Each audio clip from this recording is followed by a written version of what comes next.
Would you like your driving to be safer, faster, your girlfriend to love you more, and for you to save money?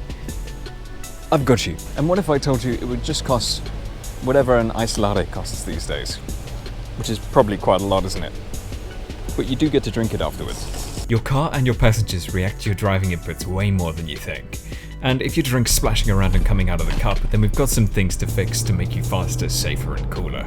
So go get that expensive iced latte and put it in your cup holder.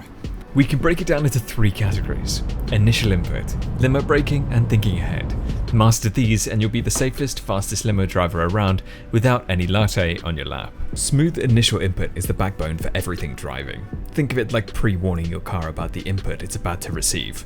Your suspension needs time to load up, and your passengers have time to brace subconsciously. This will also give your car more grip, as it has time to load the weight of the car into the tarmac and allow you to brake and turn harder whilst being smoother. That first split second, tip the car in as gently as you can, and once you feel it start to load up and tense, you'll be surprised how fast you can turn it in from there.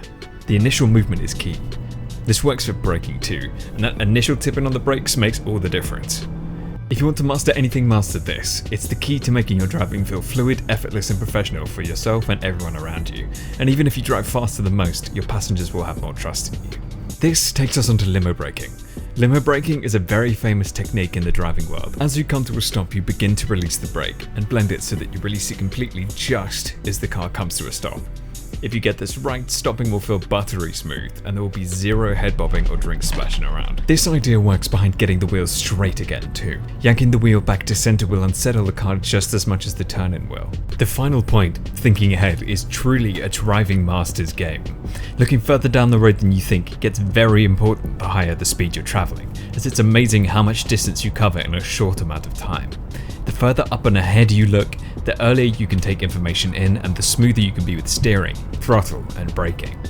It's looking down at the bonnet, rather than looking up ahead, that will cause last-minute reactions, lurches, and sharp movements. Not mastering this is the scariest thing for passengers too, and will have your carpets worn out by them fake braking and holding onto the door handles for dear life. If you've been in a car with someone who hasn't mastered this, you will know about it, and you will not want to get in the car with them again. Keep your vision up, scanning down the road for dangers, but don't tunnel vision.